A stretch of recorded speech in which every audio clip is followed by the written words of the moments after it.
relationships, and human behavior. I'm Grace, and here on The Grace Report, we dive into stories beyond the headlines. Whether it's reality TV drama, celebrity scandals, or royal family intrigue, I'm here to break it all down. What it means, why it matters, and how it reflects the world we live in. Join the conversation, share your take, and let's make sense of the culture shaping our lives one story at a time.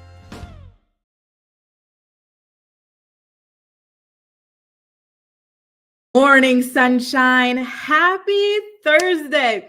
When I tell y'all this morning, I thought we were already at Friday. I don't know what's happening with me this week, but maybe it's the sun that I keep pointing to in the corner here that's making me so happy. But it feels like I'm always like ahead a day or two, like in my mind. I don't know what it is, but I'm loving it.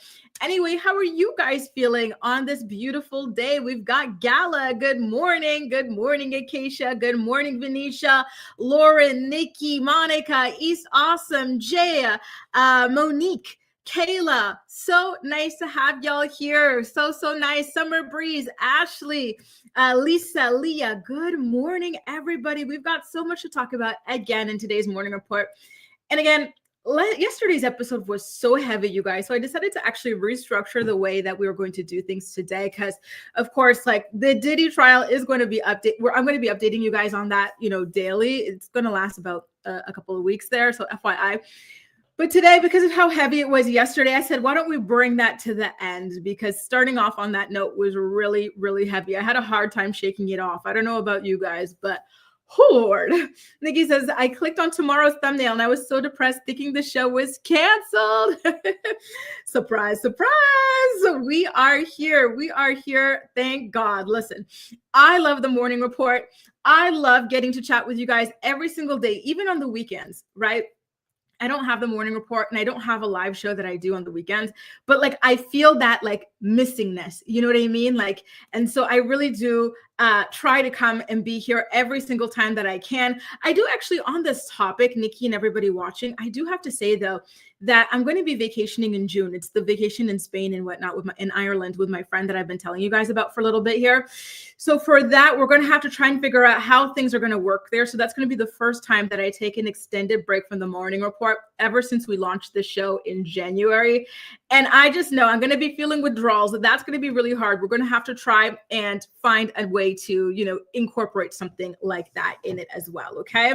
So we already have one of our Ashleys here. Remember, we have that Ashley click. So any of you Ashleys hiding in the bushes, please come out, say hello. Ashley's link up. I know there's a Spinelli somewhere too. Good morning, Shem Gem, Gwen, Sydney, Crazy Dalmatian Lady, Amelia Bedelia, Florida native girl, Coconut Cult, Kayla. Oh, welcome to your first morning report, Kayla. Good morning, Lady G, Maria, Lisa. So many beautiful people here today, ready to chat with us. Good morning, Luz. 2 snaps in a Z formation. Nice to see you too. Lisa says, did you hear that Luke from Teen Mom is having another baby? Bootleg Bow Wow is indeed having another baby. Oh, Lord, I actually saw that in passing. I guess it wasn't just a fever dream now, was it? Oops. Yes. Is that a third baby mama now?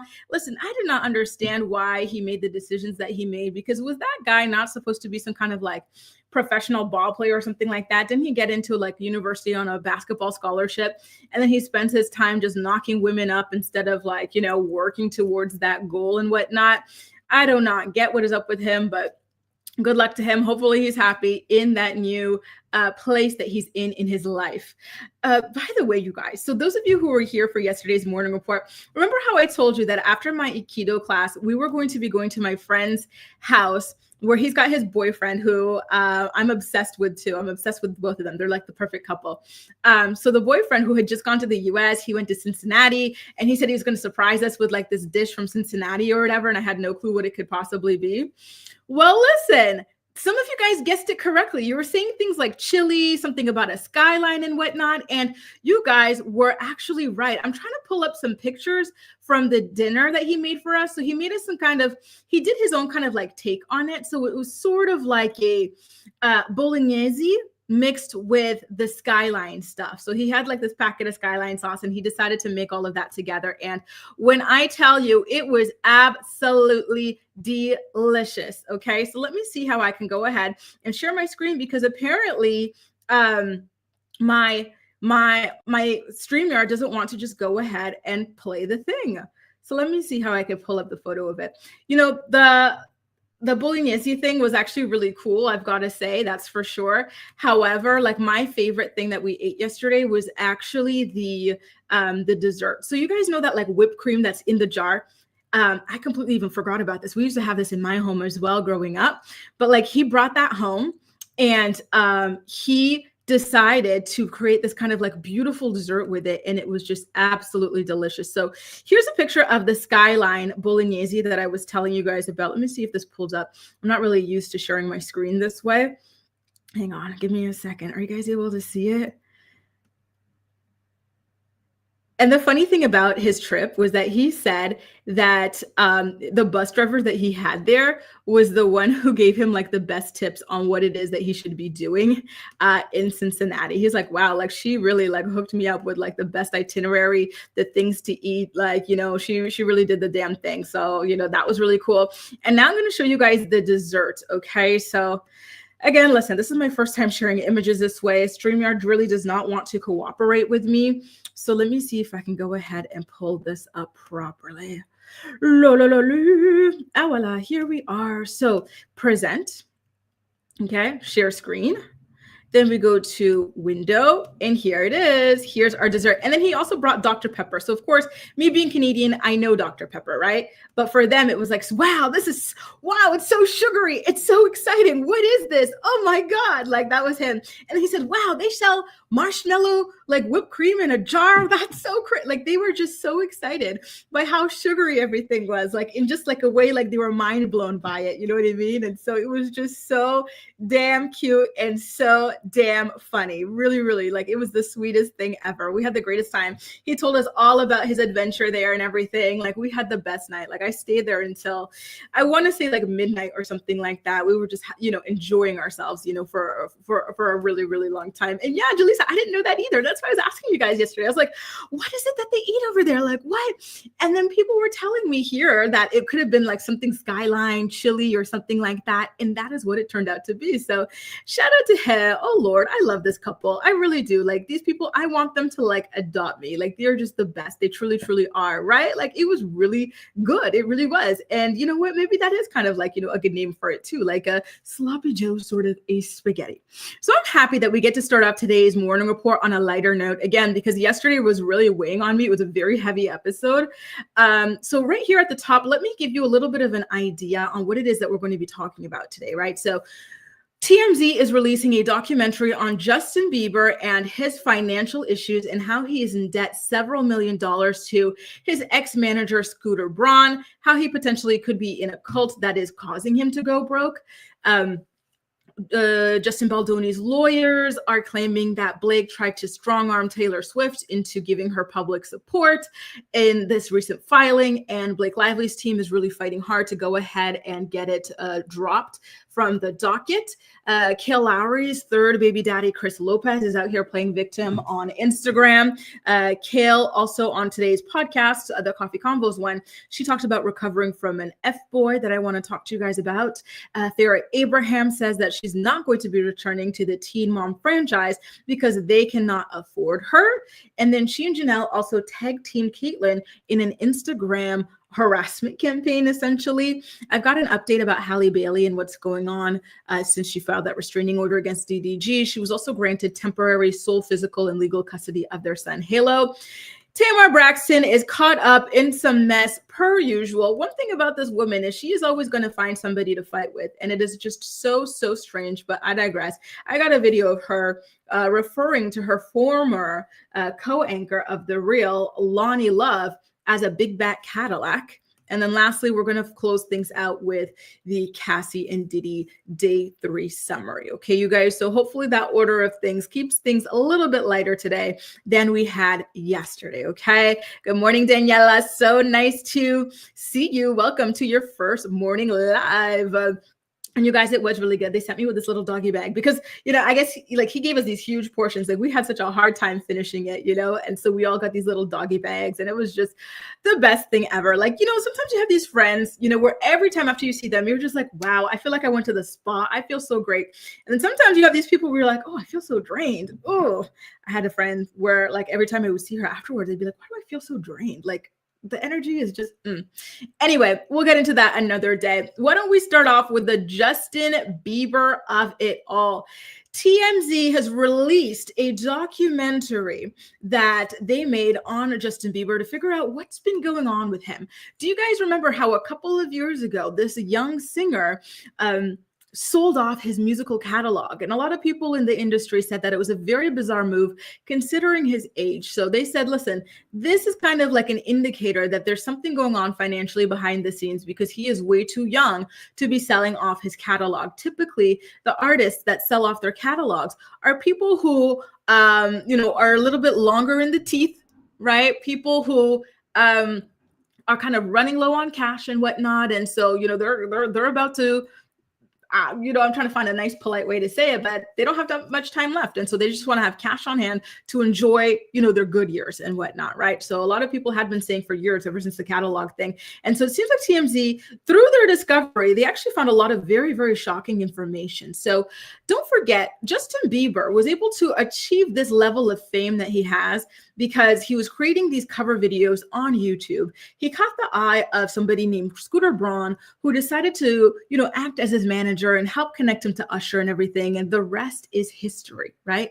And so it was very shocking when last year we saw that the two of them fell out. Justin Bieber started unfollowing Scooter and a bunch of other people and whatnot. And so TMZ has discovered that a lot of their issues stem from financial disagreements. And Justin had accused Scooter of secretly stealing millions of dollars from him by overly charging him on his commissions as a manager, right? And so hang on, you guys. So basically all of this kind of came to a head when back in 2022, Justin Bieber had this tour. It was called the Justice Tour.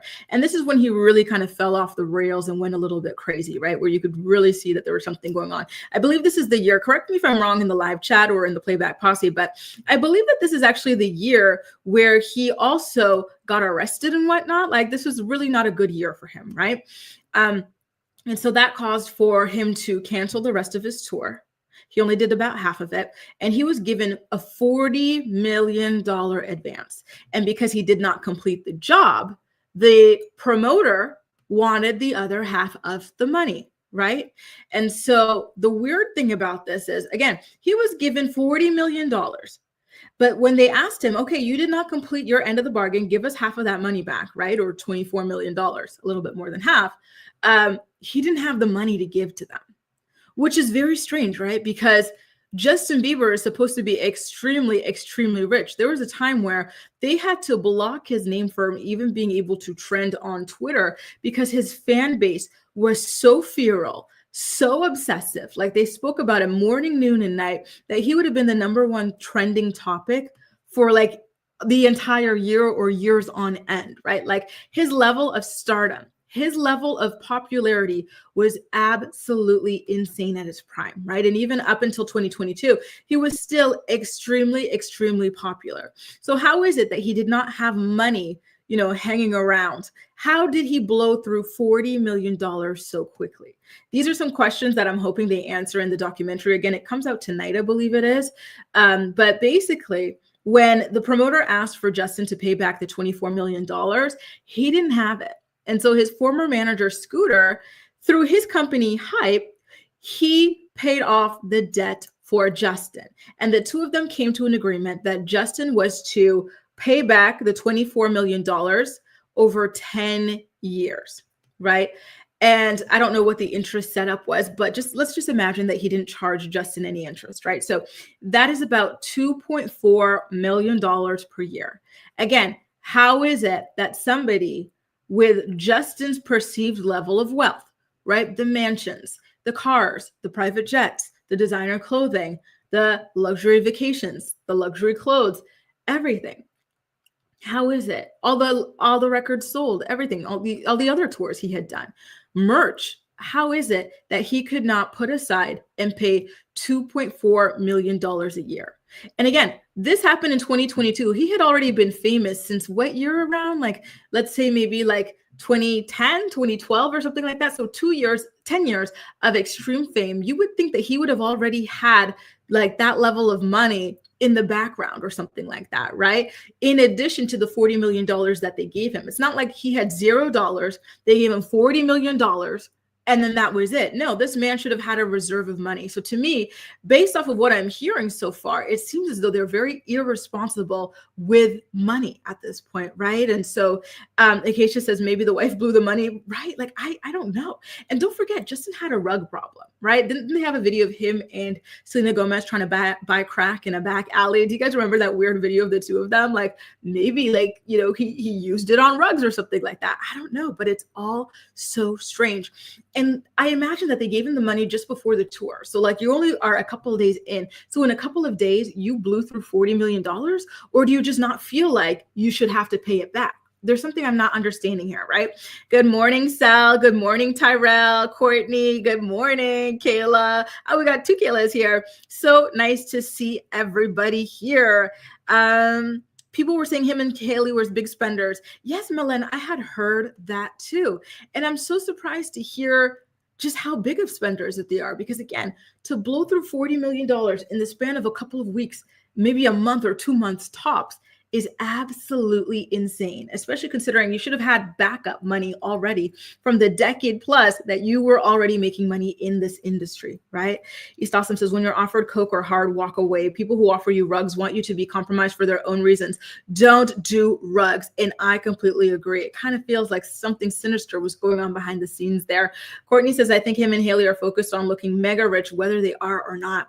And you know what? Now with Road Beauty, first of all, can we get into the billionaire title? The way we have to call everybody a billionaire these days, now that is supposed to be $1 billion company, right?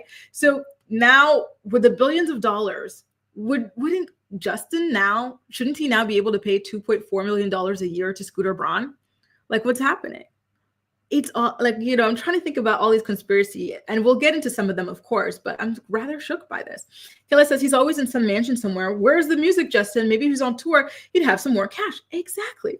You know, I think he could even do like a promo thing, right? Couldn't he have been the face at this time? Probably not, because his reputation was in the gutter. He had that mugshot and everything. He was not doing well, right? But I think there's always like a company, especially now. I think he's on his comeback. A lot of people are sympathetic to him in light of all of this Diddy stuff and people seeing him as one of like the potential victims and whatnot.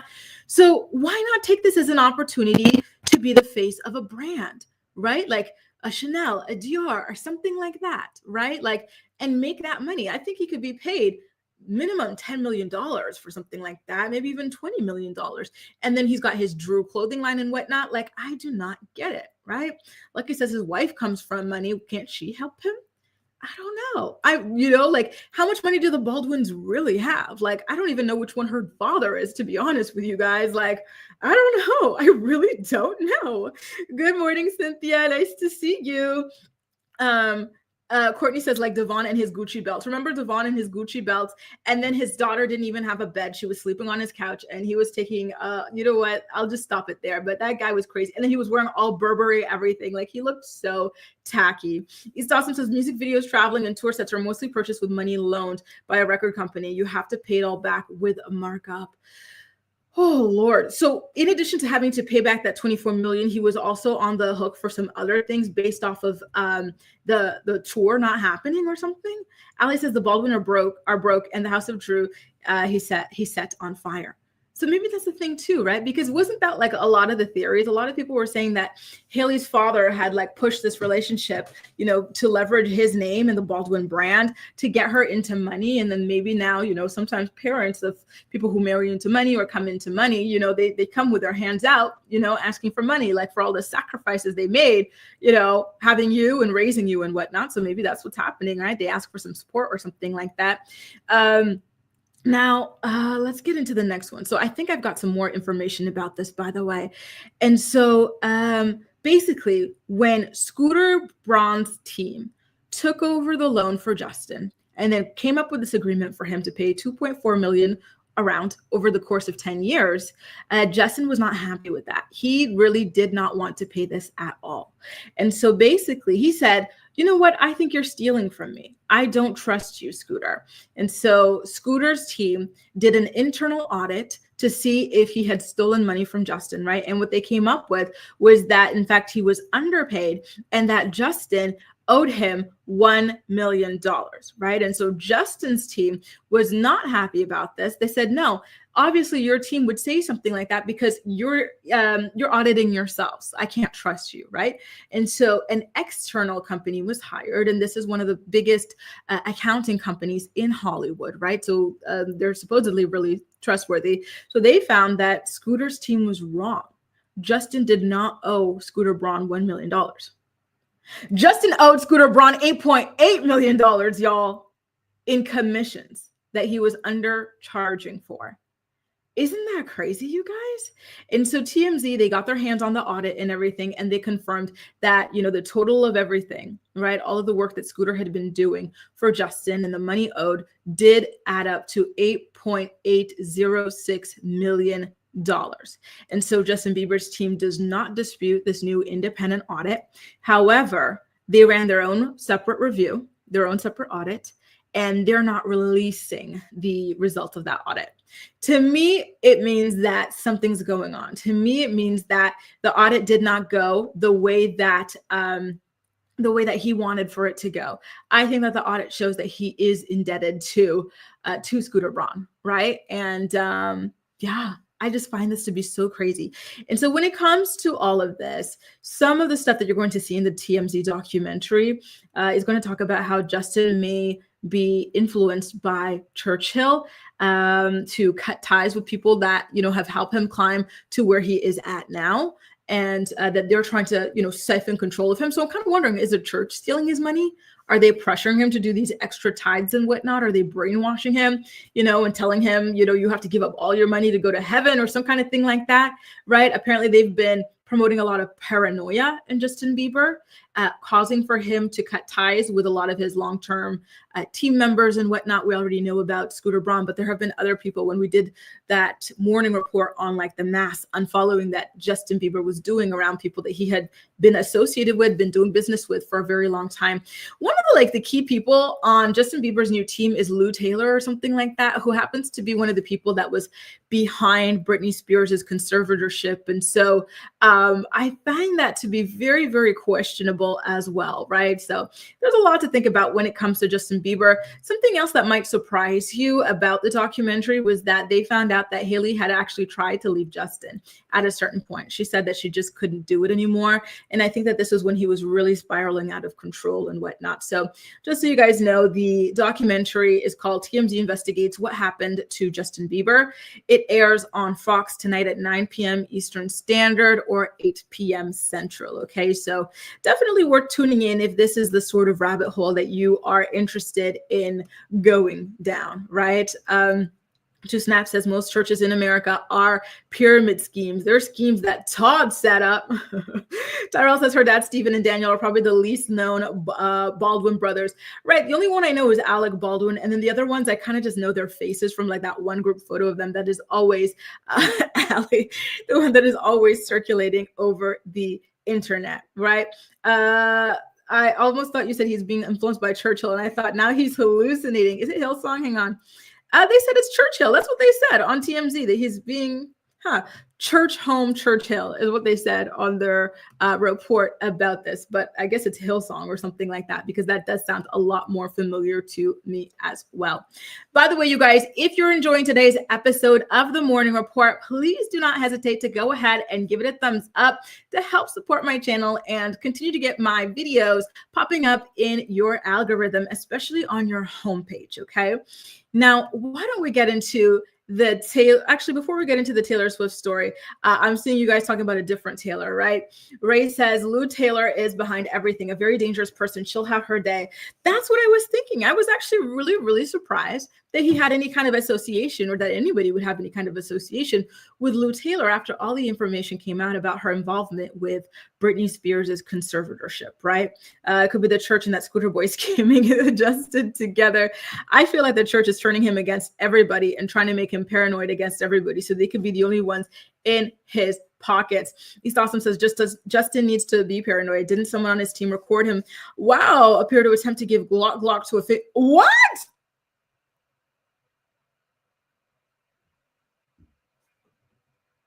I haven't seen that. The only like crazy video I've seen about him is the one where he was like trying to buy crack or something like that with Selena Gomez in like a really bad side of town. And then some random person caught them on camera. Malen says Lou Taylor's husband's in a cult like Justin. Ali says, I thought you were only supposed to have the blood of Christ, not the devil's lettuce. Y'all are cracking me up. My God. Kayla says Lou Taylor seems to align herself with these stars who were troubled, very predatory. And I think so too. And yes, Kayla, that's what it is. They said that the church was Churchome. Okay. And then in brackets, Church Hill. So I guess they've got like subsidiaries or something. I don't know how this stuff goes, right? But that's apparently who he is currently being associated with right now, to get help with like his major decisions and everything that's going on with him. Courtney had said earlier, I'm worried Justin Bieber is going to be the next Aaron Carter situation. That poor boy went through too much, too young. And that definitely is something that is worth worrying about, because it's not looking great for him. And, the state of his alleged finances, or the alleged state of his finances, is a little bit worrisome, especially considering the amount of success that he has had, right? Blair. Oh, I love your name. I find the name Blair so bougie. I love it, love it, love it. The Odell Beckham video. Oh, I saw the Odell Beckham video. Okay, that was Justin. I have to go back and watch that video. Oh my God. You got to look at that video clip because it looked pretty compromising. Y'all, not y'all spilling the tea. Okay, let me go ahead and find all this. Okay, damn. Good morning, Hamlet's Princess. Good morning, Kahara. Nice to have y'all here. Ray had also said Scooter Braun, Lou Taylor, Hailey Bieber, they're all working together, looking to who owns part of Road and why. Hailey is just as shady. The truth will eventually come to light over time. And that's one thing that I love to say. The truth always comes out. What is it? What's done in the, and this isn't my expression, obviously, it already exists, but what's done in the dark will always come to the light. So I do believe that one day we'll have a more clear and a more definitive answer of what's really been going on with Justin Bieber. Now, why don't we talk about what's going on with Blake Lively, Justin Baldoni, and Taylor Swift? The story just refuses to go away, doesn't it?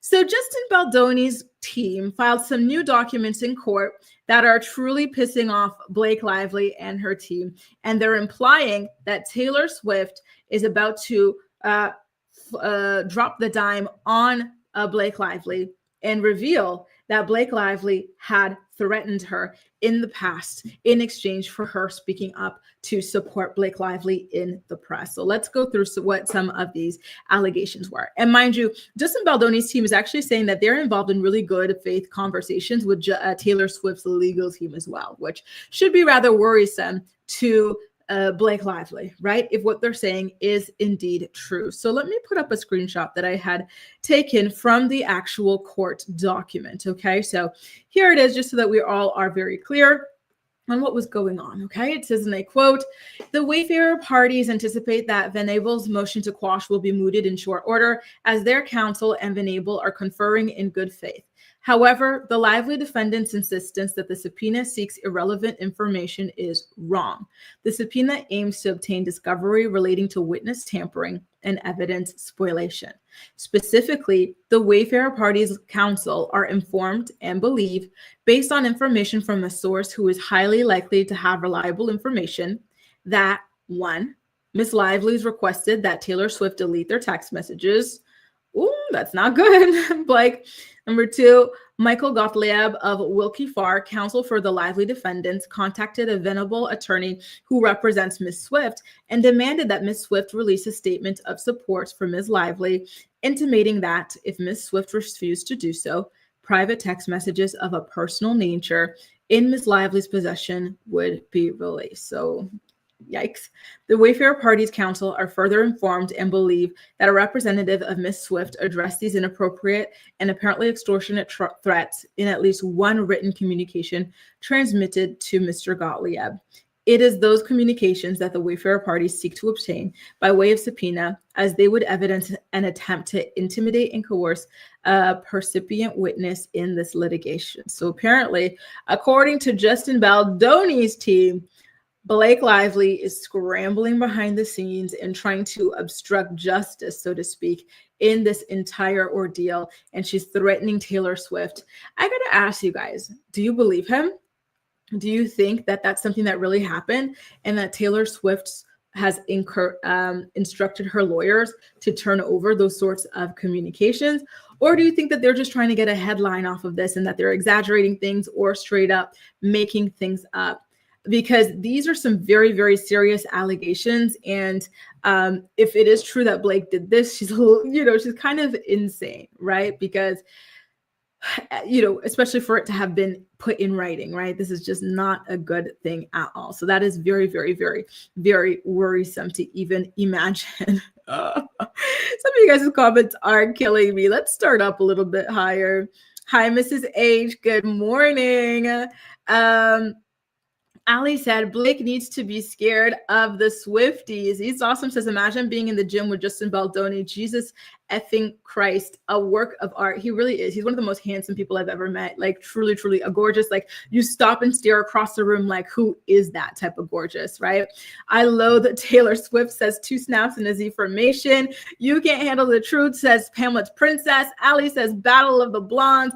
Malen says, I don't like Justin Baldoni's lawyers. His firm working with the diddlers. Tenny Garagos, they are all shady. And you know what? I do have to say, right? Because listen, we are team truth here. We're not team Taylor. We're not team Justin Baldoni, right? Here on my side anyway. We're just team whatever is the truth. And I do have to say that although right now the evidence is more so, in my opinion, in Justin's favor, that doesn't mean that his lawyers haven't been a little bit tasteless at times. For example, in one of the morning reports that we covered last week, his lawyers were telling Blake, oh, if you really want to stand up for women, being harassed in the workplace or just in general, you need to let us stream this hearing or whatever, this court case in Madison Square Garden. We'll sell tickets and then we'll donate them to like a shelter or women's causes. I found that to be particularly tasteless. I found that to be particularly trashy, to be honest with you guys, right? Blair says, knowing Taylor Swift, their relationship will not survive this. What do you think is she's going to do if they fall out over this? Is she going to release songs? Is she going to Katy Perry Blake Lively? Is it possible to Katy Perry Blake Lively? I don't know, right?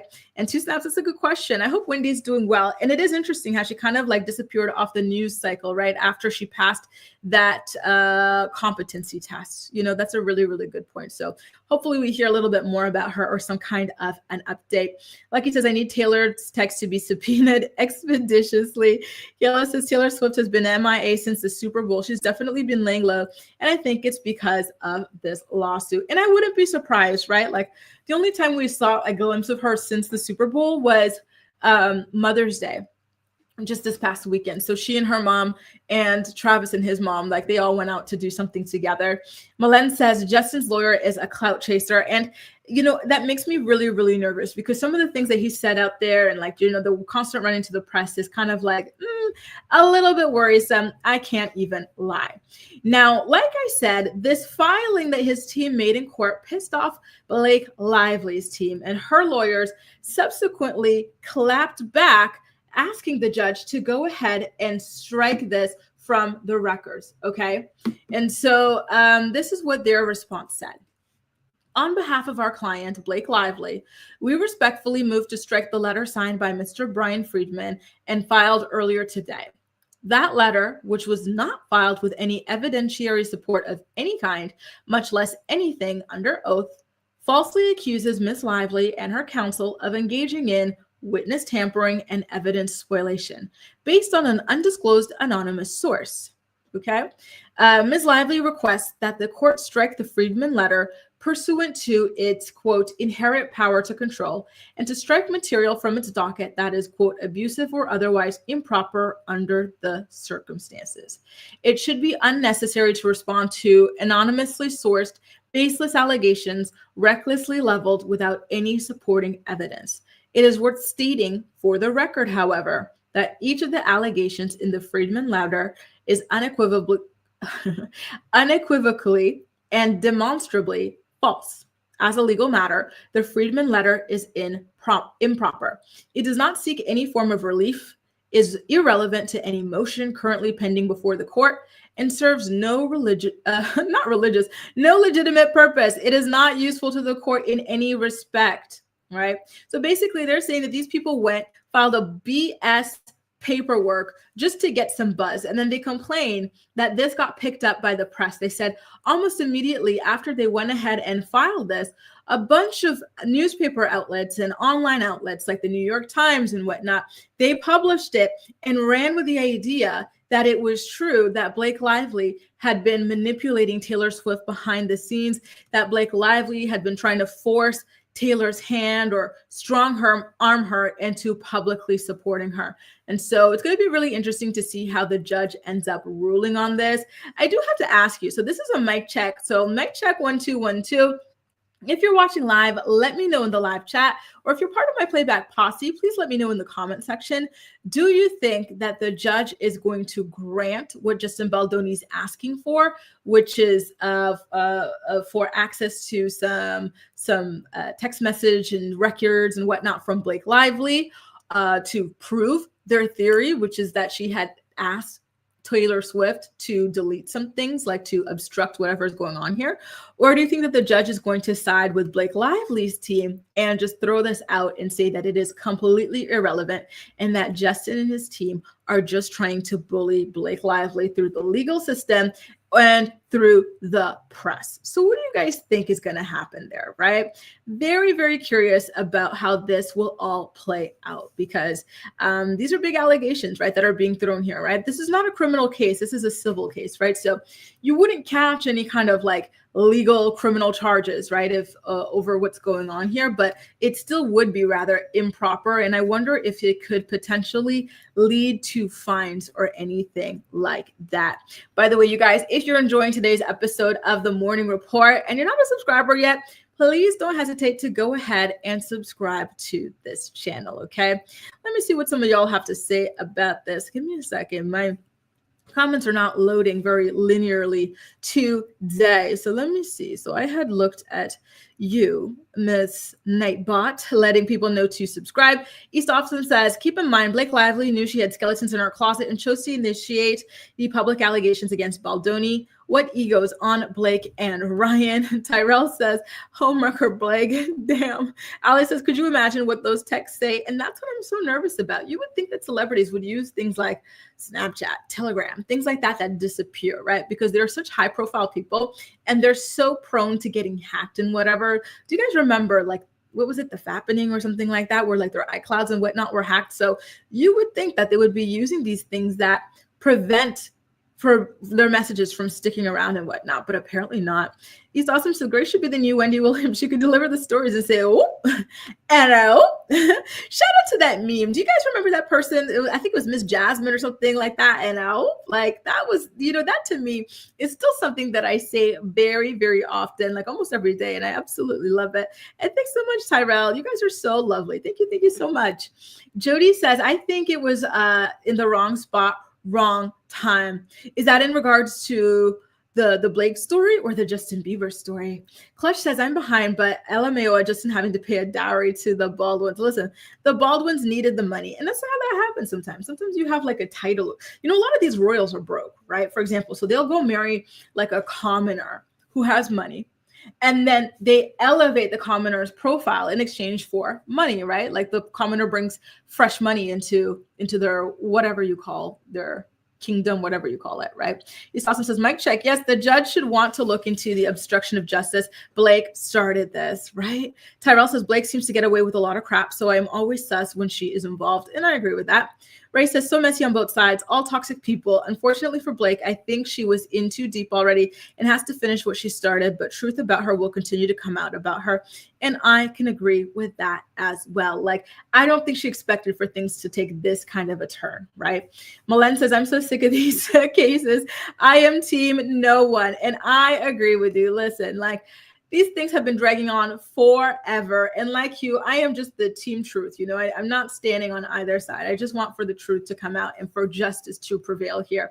Like he says, those texts are relevant to the case, so I'm leaning towards it will be granted. And I wouldn't be surprised, right? Because, you know, Blake's team argues that they didn't like provide any kind of like evidence or this or that, but that's the thing. They're looking for that evidence. And, you know, that's what they're trying to get out of this, right? So how would they be able to provide that evidence if they don't actually have it, right?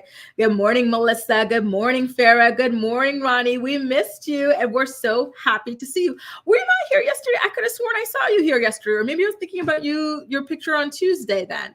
Terrell says, all stories right now are going to be overshadowed by the diddler, and that is exactly what it is. I agree. Didi says, by the way, what a beautiful sunset. Maybe Justin Bieber owes Diddy money in his mind or owes other people as well as those homes cast. You really never know. The truth is stranger than fiction a lot of the times. East Awesome says, although I'm tired of the Lively case, it's lighter than the Diddy stuff. And I can agree with that too. Listen, y'all, watch the space. I'll let you know if any updates come about that, okay? In the meantime, I got something, maybe it's a little bit more lighthearted. Chris Lopez. Kale Lowry's third baby daddy, Chris Lopez, is here, and he's got something to say. You know, one thing about the deadbeats is that they love going online, crying victim, claiming that they're being kept away from their children when they just do not qualify to have their children, right? Take a look at what it is that he has to say. And then on the flip side, we're going to talk about why this is such a BS, okay? So he had posted this image to his Instagram, a little bit of a woe is me sort of a mood that he was in yesterday. And it said, it was a meme, by the way, or an image. To the fathers who deserve more rights, dads suffer in silence to be around their children in a society made to devalue men and dads, but we deserve as much time and equal rights with our children, not just 1 or 2 days a week. And so he shared this from the Fathers' Rights Movement. Listen, Chris lives in Delaware. Kale lives in Delaware. Delaware is a 50-50 state. So if you were a capable father, you would be able to have 50-50 custody of your child. So let's go down the list of Kale's baby daddy situation and what they have, right? So the first baby daddy, the inaugural one, Joe Rivera, he's got 50-50 custody with Isaac.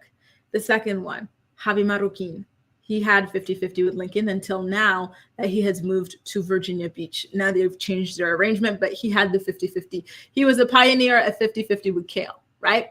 And then Chris, you came along, you had supervised visitation because you were a mess. And then Elijah came along and, you know, we don't know what their custody situation is now, but like he has been living with Kale, right? So of the, let's say the three that we can count here, Chris is the only one who does not have 50-50. So fathers' rights do exist, especially in Delaware, where you typically get 50-50, but you just do not even qualify for that. And so I think he needs to look introspectively to figure out why it is that he doesn't get it, right? I find that to be absolutely crazy that he could sit up there on the internet and play victim like this isn't his fault. The man did not even have a job for the longest time. The man was living in his grandmother's attic. The man had serious issues, right? Yes, it looks like he's in a better place, and congratulations to him for that. But if he could qualify for 50-50, he would get 50-50. So he needs to, you know, ask himself why he does not qualify for it. Just saying. And Lex, the way I snap, I love.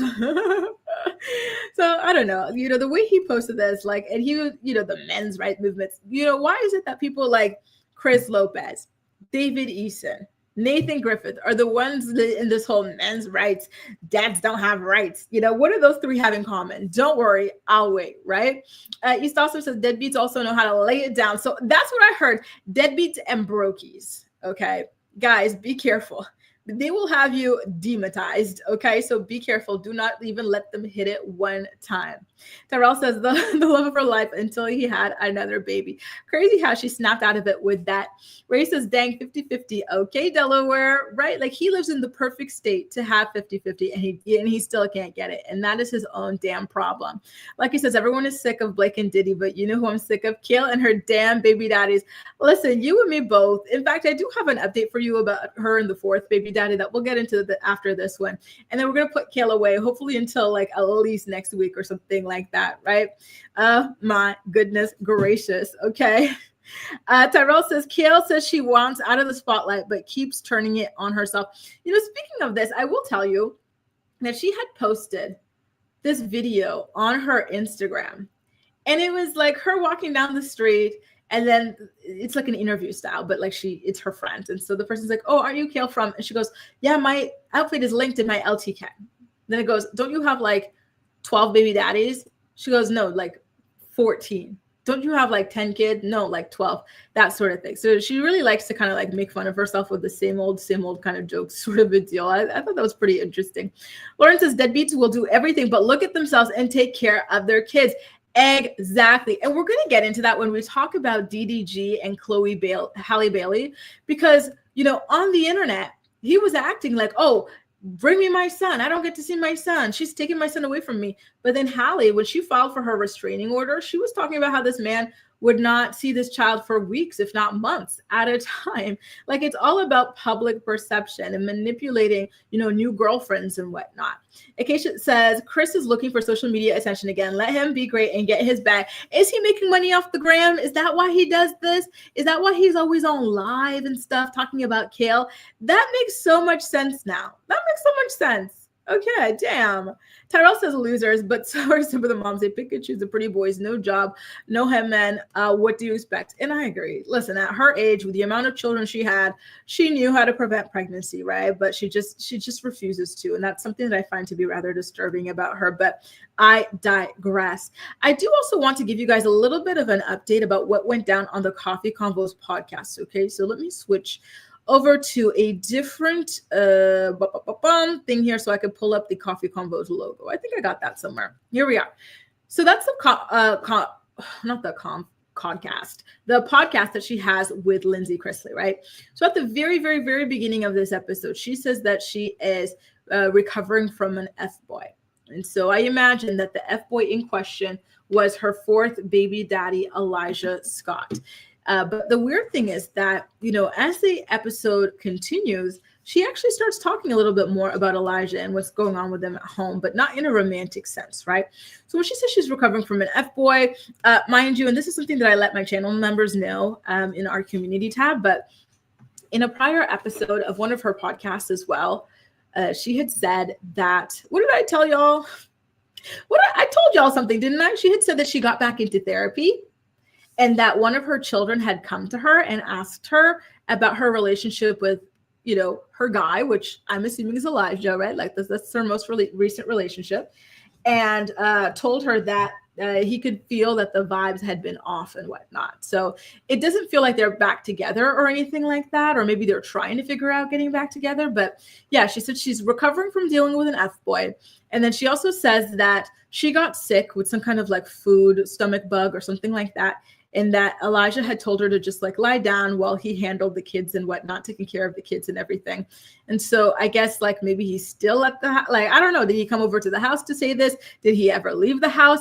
I really do not know. Two Snap says you too can prevent forest fires. We got another Ashley from the bushes. Hey, Ashley number 2. We're supposed to have 5 Ashleys. Come out wherever you are. Nice to see you, Ashley. And then she also said that Elijah still does like the farm chores in the house. In fact, he and his cousin are the ones who do them almost daily. So here's the thing. I don't know what Kale does in this household, right? Besides like work. So she had said that, you know, throughout her years of talking about Elijah in this podcast, so she had said that Elijah pretty much takes care of the little kids, like, you know, he does the majority of it. So I'll say like almost on his own, right? With the exception of the nanny's help and whatnot. And then she says that Elijah washes all the dishes by hand. Elijah does most of the cooking. Elijah does a lot of like things like involving laundry and whatnot. And now we're hearing that Elijah does like the farm chores and everything. So it's kind of like, okay, well, what does our girl Kale do? I don't like, listen, like, maybe this young man was like, what am I doing? I'm like 25 years old. I've got myself involved with this chick with like 20 kids, a damn farm. Like, why am I doing all this? What is this chick doing? You're like, yeah, she's making the money, but damn, it's a lot. It's so overwhelming for his age. Acacia says they're probably staying in separate rooms because he's the primary parent. I think that's what it is. I feel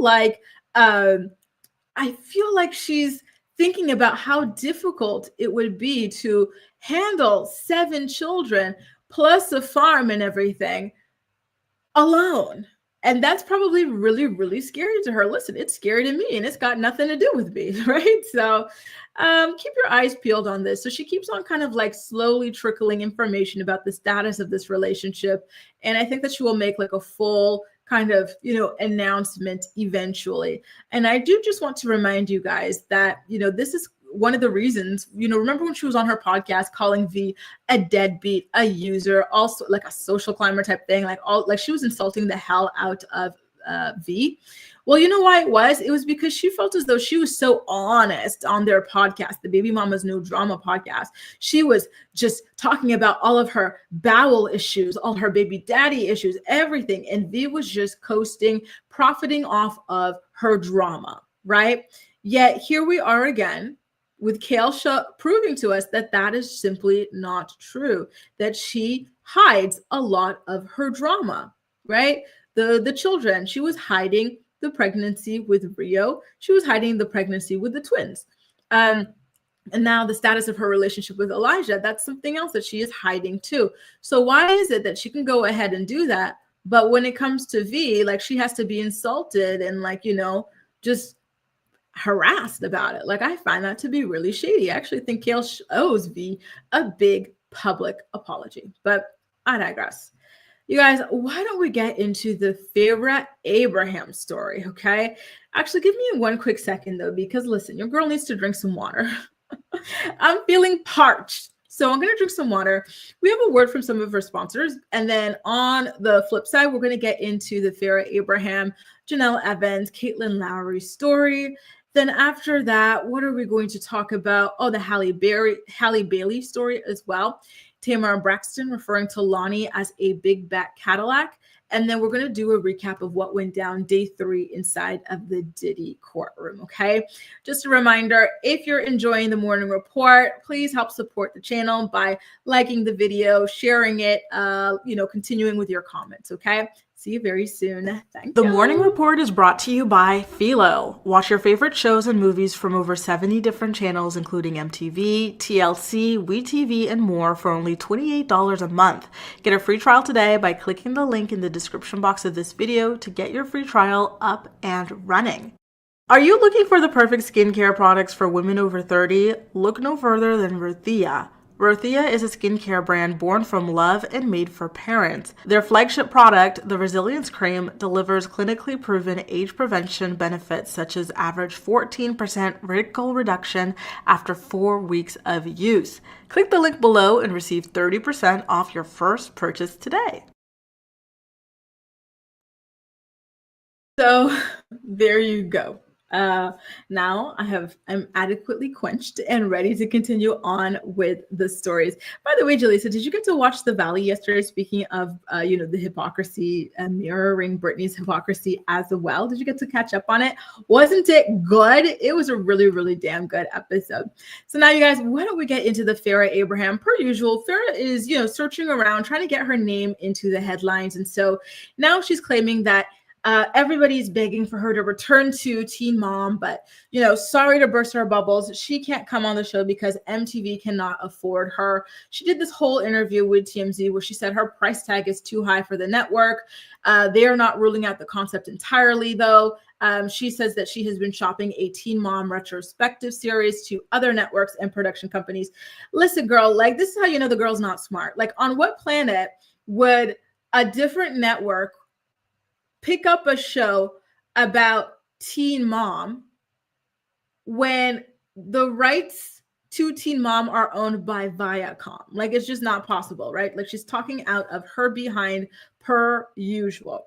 Okay. And so she says, oh, I would rather work with a team that has the budget and vision to accommodate me, instead of wasting time on a franchise that is stuck in a slump. And so to that, I say, okay, girl, whatever you say, whatever, just keep telling yourself that is essentially what I'm going to, say to Farrah on that, because it's just BS. It's things that she wants to be true, however, are just not rooted in material reality. Okay. And so that's not the only Farrah story that I have, though. By the way, the doggy, she's about to get picked up. And so you're going to hear the buzz. So for those of you who are new to the morning report, I have like my little cute doggy here. She's just lying down, enjoying herself, sunbathing. So she's about to leave, going to get buzzed up, and she's going to bark in about 5 minutes. Okay. But that's not the only Farrah story. So she and Jenelle have made up. I think both of them are really, really desperate to try and find a way to get onto this show again. And so this is what you're seeing here. Like, they used to hate each other. They used to try to get CPS to come snatch each other's children, right? But they're both so desperate that now here they are trying to work together in order to bring down the franchise or be brought back to the franchise, right? Hey, Mystic, good morning. Jay says, I think she escorts. Listen, I think so too. We saw the yachts and whatnot, like the kind of disturbing scene of those things and how she brought her child to the yacht and whatnot. And yes, Julissa, I'm so glad you got to watch it. It was so damn good. I haven't caught up on Watch What Happens Live or the after show, but I'm going to do that maybe over the weekend. So thank you so much for your super chat. Sel says, I love your morning show, girl. Thank you so much. Thank you, thank you, thank you. And thank you for your continued support. You've been riding with us since the beginning. And, I love, love, love that. I love hearing all of your feedback, all of your thoughts and everything. Thank you to everybody who helps keep this show going. Two Snaps says, from teen mom to corn. Yup.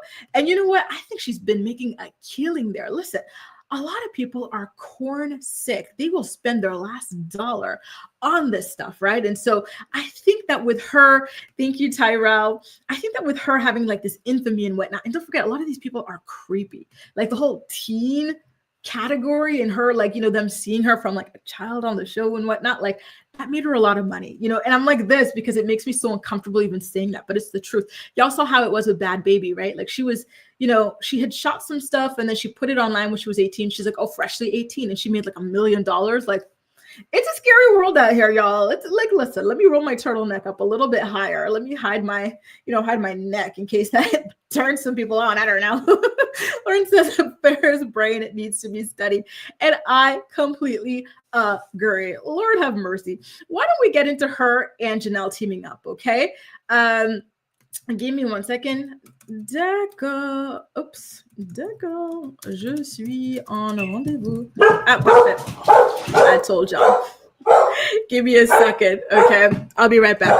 The Morning Report is brought to you by Philo. Watch your favorite shows and movies from over 70 different channels, including MTV, TLC, WeTV, and more for only $28 a month.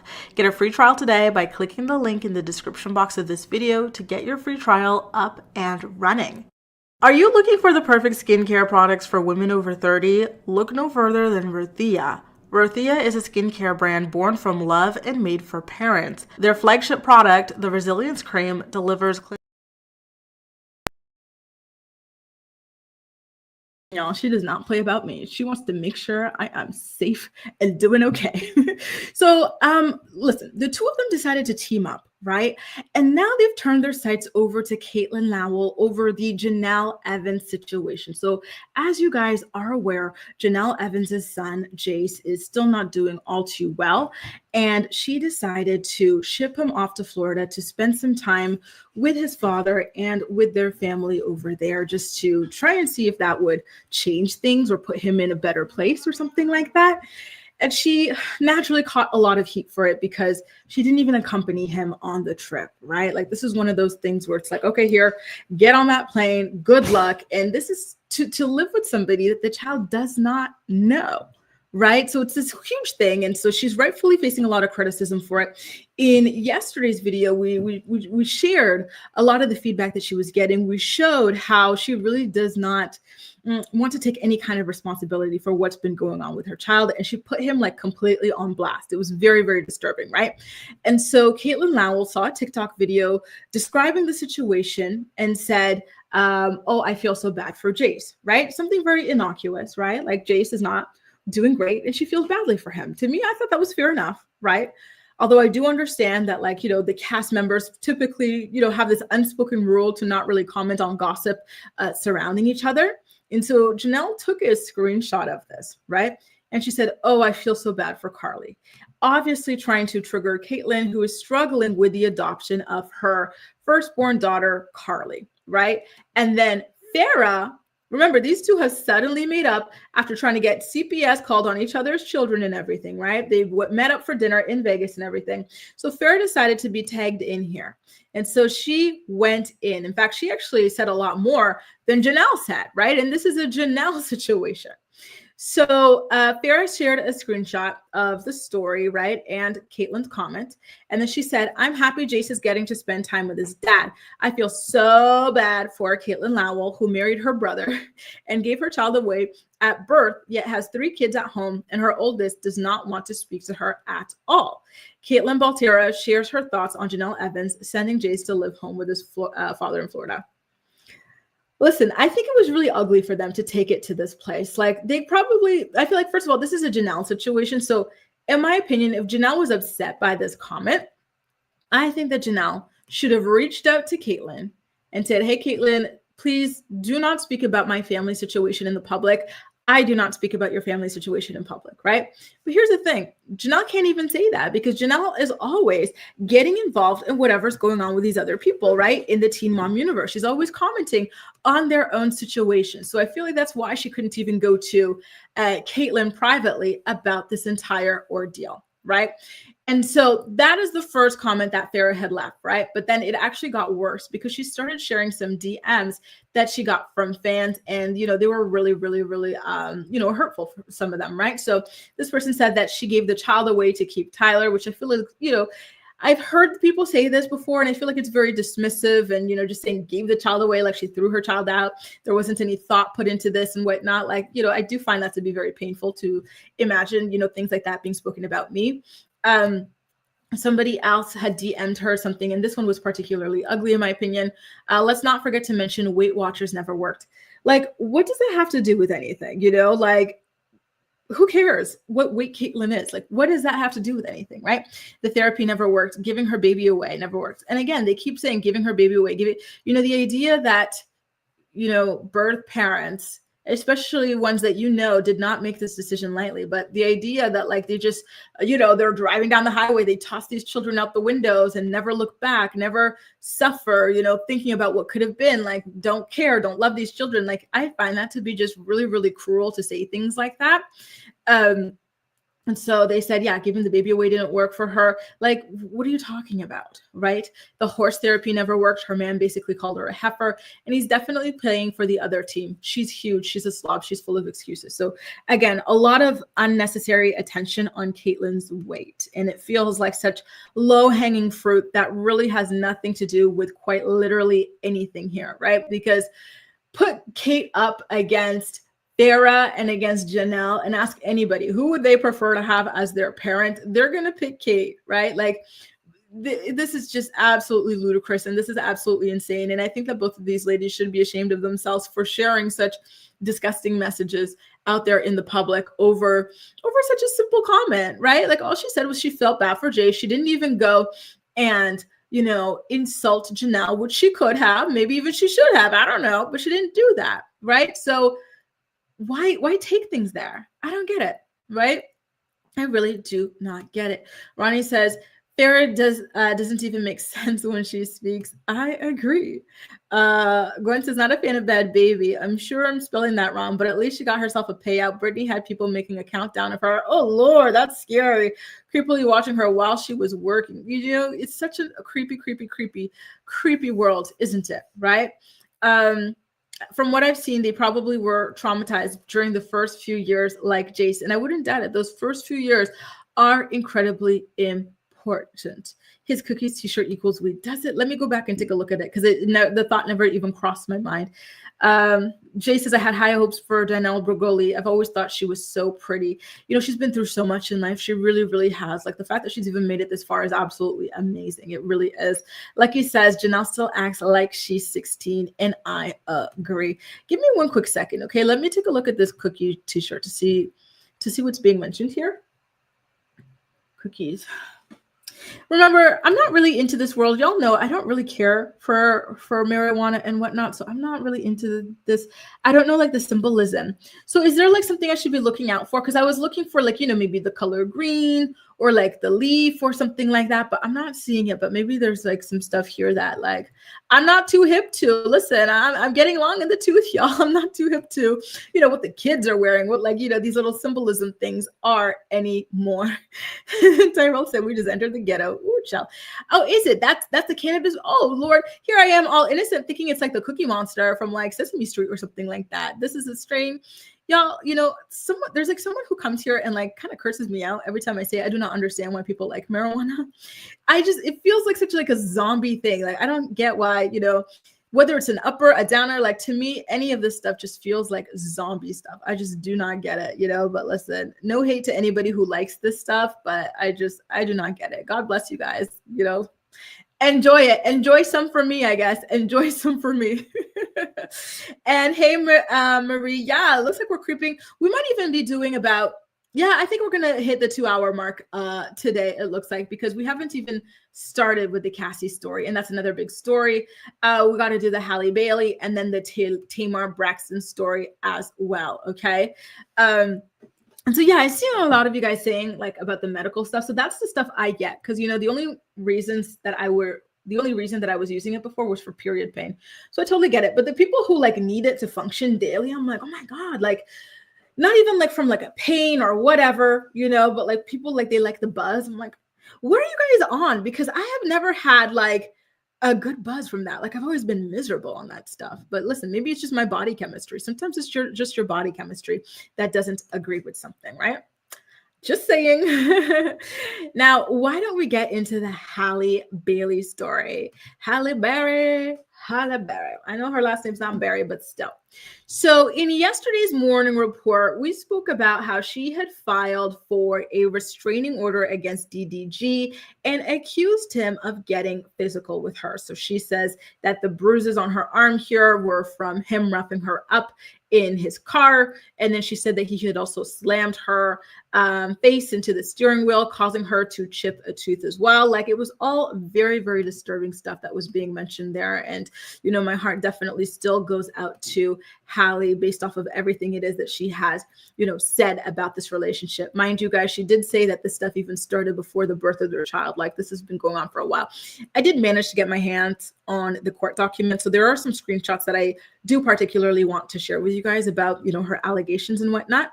But in addition to being granted the restraining order, we're now learning, and these are the documents that I saw, that she was granted temporary sole physical and legal custody of their son, Halo, who is now 16 months old. And so, by the way, they're going to have another hearing to reconvene on this on June 4th. So in about 3 weeks, we'll go ahead and say, okay. So let's go ahead and take a look at some of the allegations that were being made. Mind you, she wants for this to be permanent. She does not want DDG around this child unless it is supervised. And she says, listen, this man was never even all that involved with the child. I was typically working with his mother in order to coordinate visitation for him. And half the time he wouldn't even turn up to see his son. Okay. So here's her name, Halle Bailey, and DDG's name and everything like that. And so she checked reasons I am afraid of child abduction. So that's another thing, right? So she says that DDG has threatened to, like, you know, bring the child with him somewhere and not tell her where the child is located. So she really, really, truly does not want him to ever have any alone access to this child for this reason. And so as you can see in this legal filing, that is something that she had said. So one of the reasons that she wants for the sole custody and whatnot is because DDG has a history of abusing her. Actually, she had checked off 3 more boxes. So before I, squirt past this, let me go back to those 3 other boxes that she had checked here. So she says that he also has a history of taking away or hiding our children from me. That's what I was looking for. Threatening to take away or hide our children from me, and not co-parenting with me, like properly, essentially, right? And to me, these seem like really good reasons to want to go for sole custody, right? And then other areas of the documents include this one. So these are some statements that she had made. So it says, and I quote, "This argument then escalated. The next thing I knew, things got physical between us. We fought each other, wrestling and tussling. At one point, Daryl was pulling my hair. He then slammed my face on the steering wheel, causing my tooth to get chipped. I then stopped fighting back as I was in a lot of pain. I wanted to get out of the car with Hailey, but was now stuck." And this is where it gets really scary, you guys, right? So he already chipped her tooth, allegedly. He already gave her these bruises, allegedly. They're in the car, and all she wanted to do was buckle in the child and to say goodbye, right? So he says, Daryl then said, since I would not leave the baby in the car, he would take me with them. And she didn't have shoes on, mind you, because this was supposed to be a quick buckle him in, kiss him goodbye, and go home, right? They were in her driveway. So he says that he quickly drove towards his house. When we arrived at his house, I was crying and told his family what happened. I begged his family, who were there to help me figure out a schedule with him. They said I just leave Hailey and go. I left hysterical. I had bruises over my arms and a chipped tooth. True and correct copies of pictures of the bruises of my tooth are attached here too as Exhibit 1. It's just so devastating to think that this is what she's dealing with, behind the scenes. Like, I hate that any woman would have to deal with something like this. It's just, it's devastating. It sends shivers down your spine to hear about this. Like, the fact that anybody could be capable of treating another person like this, much less the mother of their children, is absolutely just disturbing and astounding, right? So again, this is the photo that she had shared about featuring her chipped tooth. And then here's a photo that she had shared of her arm after the alleged incident as well. And so I did take a screenshot of another portion of the document as well to go over with you guys. And so this is the final one, by the way. And so she recounts another instance of ABUSE here, right? And this is the most recent one that we saw play out on social media. So she says, on March 7th of 2025, Hailey and I were both sick with RSVP at my home. Not RSVP, RSV. Sorry, you guys. Daryl stopped by to see Hailey. I had already warned about our sickness. I made it clear to him that I did not want Hailey leaving my home because he was sick. When I told Daryl that, he became very angry with me. He raised his voice and became verbally abusive towards me, hurling bad names at me. He then saw that the Ring camera was recording. He unplugged the Ring camera, opened the side door, and threw the Ring camera out of my home. I went outside to retrieve the Ring camera. He then locked me out of my house. I went around the back and came into the house through another entrance. I plugged the camera back in and called my family member for help. With her on the phone line, I repeatedly asked Daryl to please leave. I told him that he was being rude and I was too sick to deal with him. He would not leave. When he realized that my family member was on the phone line, he became enraged.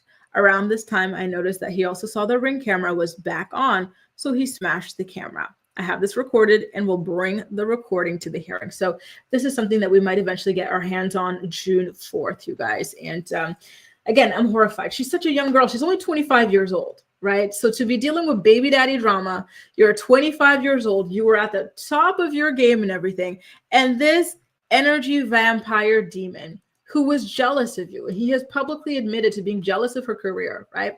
He decides to do all these things to terrorize you behind the scenes, to bring you down to his own miserable level. Like, I truly, truly hate this for her.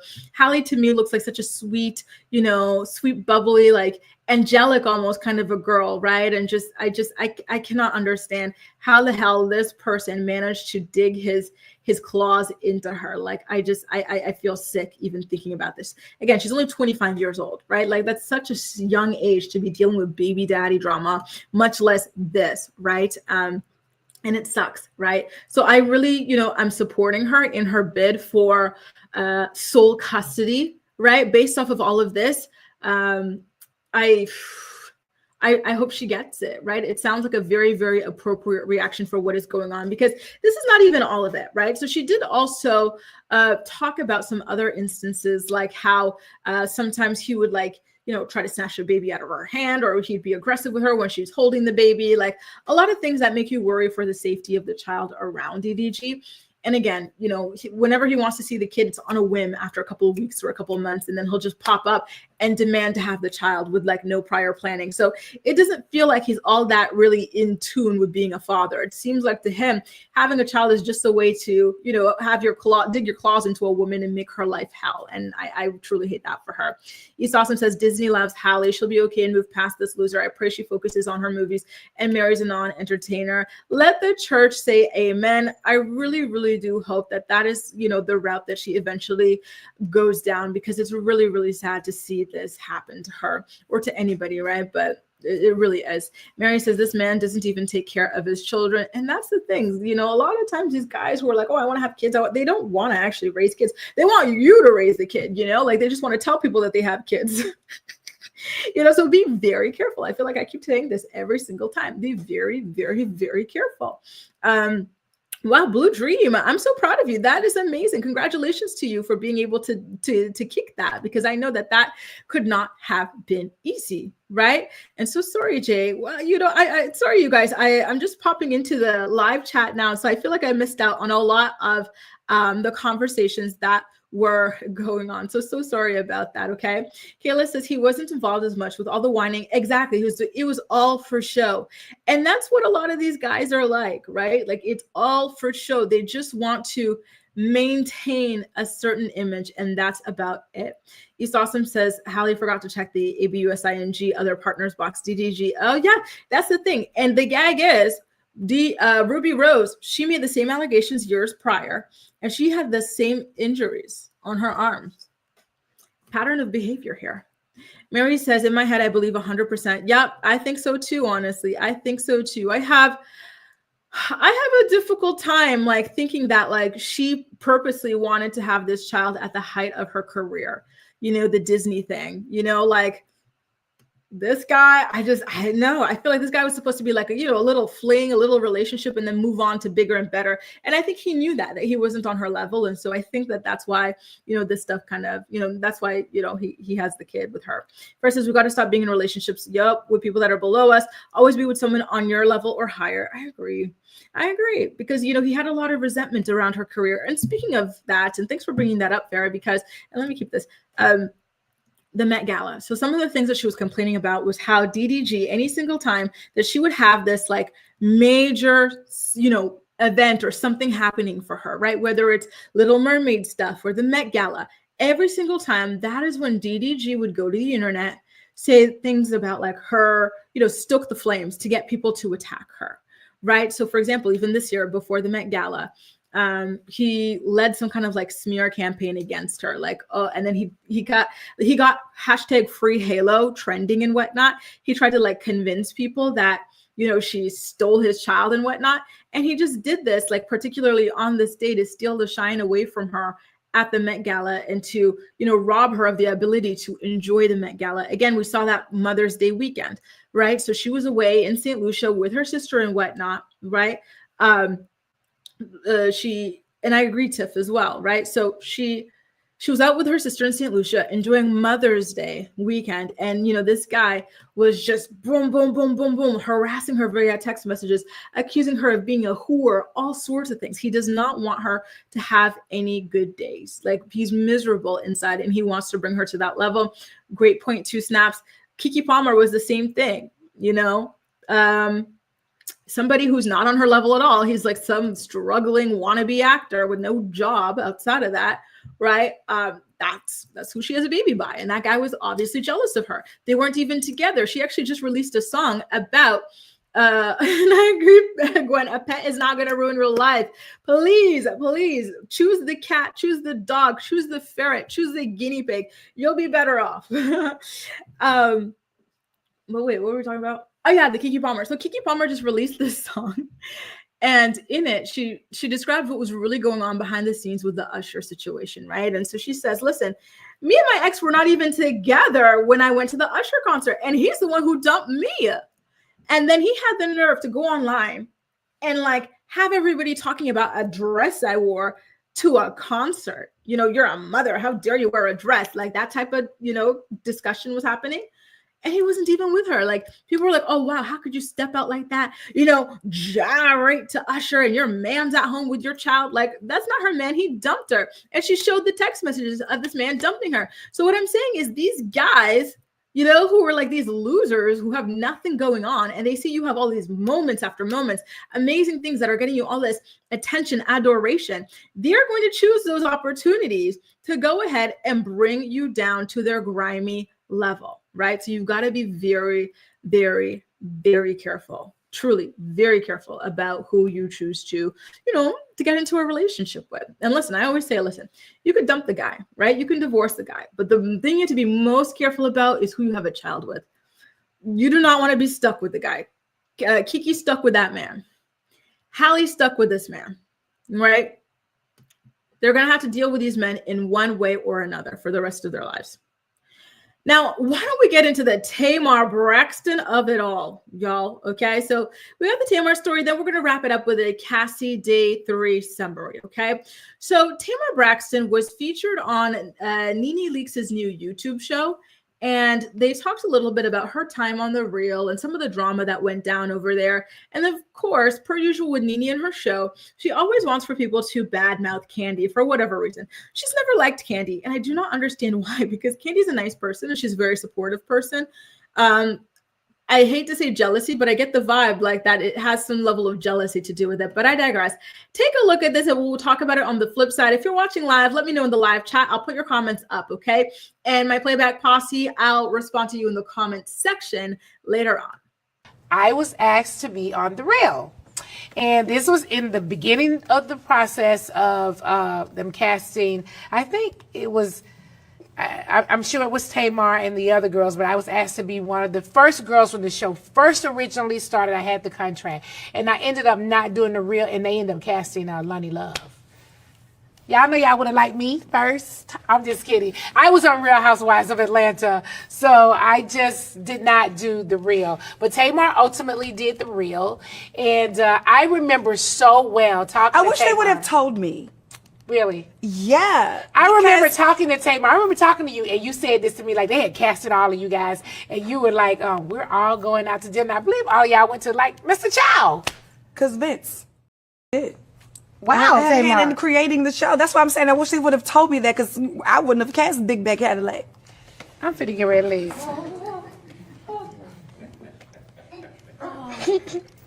We probably would be in our 10th season by now. Thanks. Ain't that dumb?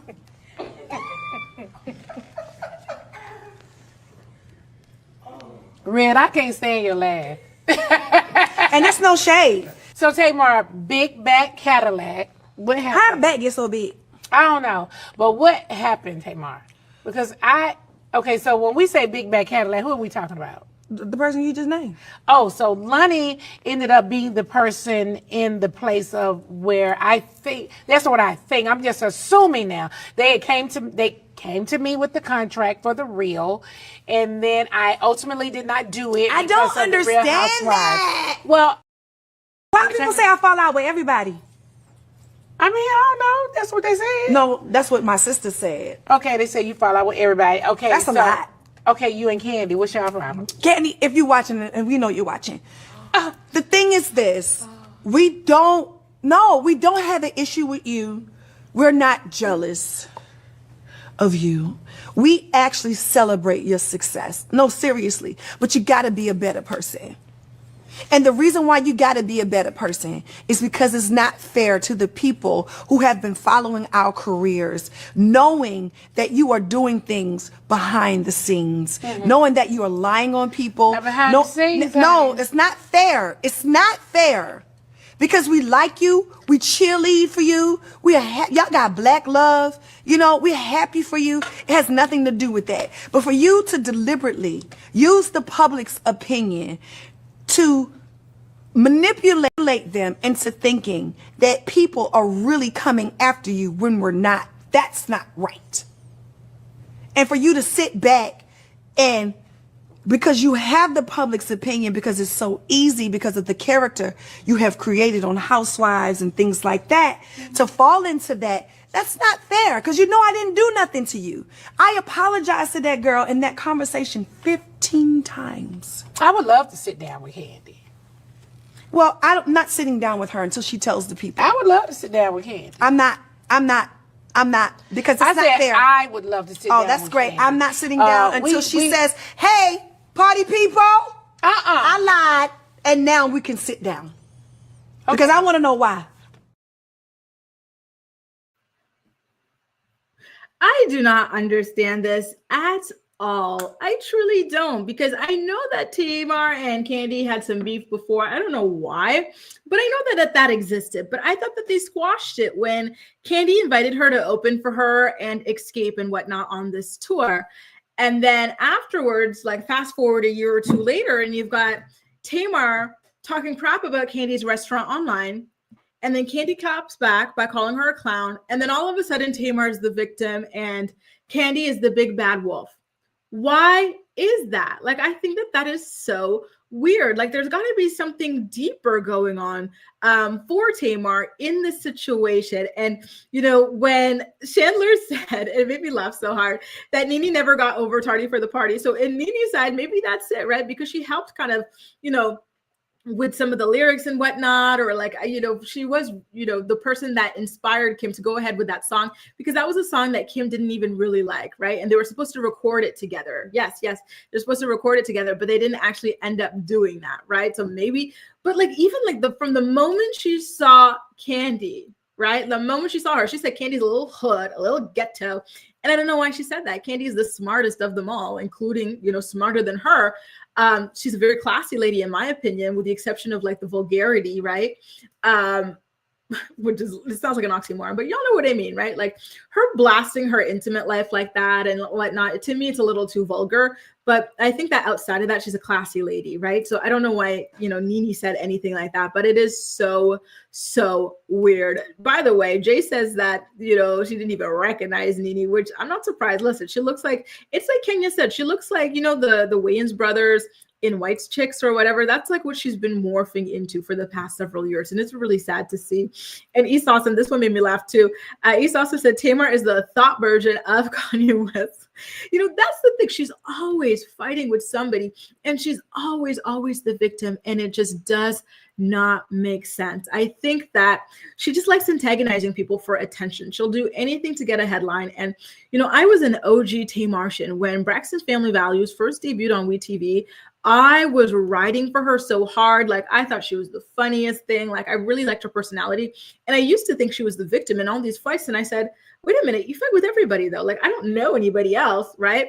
Who's always in some kind of like a public like dispute. Like, you've got to be the problem, right? At this point, like, it's just too weird to me. I think people who fight with everybody are just weird. You know, I like to kind of stay away from them because it's just so damn weird. By the way, East Austin, in regards to Tamar's comments about The Real and Lonnie, and how the show could have done like 10 seasons if it wasn't for Lonnie. East Austin says, listen, your husband was a producer and you still got fired. So make that make sense. And that is a good point. I think that there's a lot more at play there than she wants us to believe. And again, per usual, Tamar gets in trouble and then she's the victim. Everybody else is the big villain. It's somebody else's fault. Come on now. I think she's 50, if not approaching 50 at this point. And so that shtick has gotten extremely old. And hey, Shada, I'm so glad that you're still here too. Listen, we have stories for days these days. And it's just been really incredible to be able to stay, you know, a little bit longer to discuss all of this stuff. And like you said, Tamar's own sisters call her out too. And that's the thing. They've been dealing with her for like their entire lives, right? So they know firsthand just how big of a mess this woman is and just how annoying she is, right? And so, you know, I'm very disappointed because she's so talented, you guys. Like, I love her music so much. Like, I really, really do. But just her personality and everything is very unbearable and very disappointing, because I do think that that's the reason why she got dropped from like a million different like record labels. Surprise, surprise, she's a victim, right? None of that was her fault, but she got dropped from like a bunch of different, what was it, like 7 different record labels? I think it was for a good reason. I think it was to do with her mouth, right? And I find that to be very, very, very disappointing, you know? Very weird rant. Again, I don't understand why, you know, anytime somebody is beefing with somebody who's like plus size or whatever, you got to throw their weight in there. Like, that has anything to do with anything. Like, okay, like, she's like, why are we calling her a big black Cadillac? Like, what? Like, I just don't get it. Anyway, y'all, why don't we get into the Diddy of it all, shall we? So they actually just dropped the 15-minute hotel tape featuring Diddy just going to town on Cassie, and it was very disturbing. If you guys want to watch the full 15 minutes, it is available on the TMZ website, okay? But it's brutal.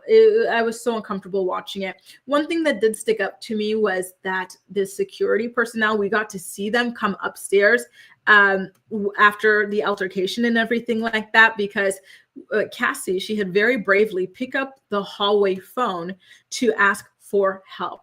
And so that's another thing that just is so haunting to me, is that this was happening to her. She bravely asked for help. People came upstairs to check out everything that was happening. They saw the damage, right? And nothing happened. So, you know, again, when people ask, why didn't she leave? Why didn't she leave? She asked for help. Nothing happened. Nothing happened, right? So they saw the aftermath of him throwing these things, trying to smash her in the head and everything. And they just said, don't do that, Diddy, don't do it, right? Anyway, see you at checkout. So that's very disturbing to see that, right? Especially after having watched the 15-minute video, and like, she was beaten, she was dragged, everything. It was terrible. He had taken her bags and stuff so she couldn't leave, right? So they knew all of these things, and they did not call the police. I feel like that should be a mandatory thing, whether the couple wants for you to call or not. You should mandatorily have to call the police, because unfortunately, when it comes to these DV situations, a lot of times they don't want you to call the police, right? Even the victim doesn't want you to. And so, you know, they don't get the justice or the help that they deserve, right? And it doesn't get recorded the way that it should be. So again, Cassie, this was her second day on stand, but it was the third day in total for this entire hearing. I actually went to ChatGPT. I said, listen, take this picture, give me a lifelike rendering of what, you know, she probably looked like up there on stand. So there you go. This is basically this based off of the images that they were showing there. And so she talked a little bit about the settlement that she got from Diddy. Remember, she sued him, and within 24 hours, he gave her $20 million.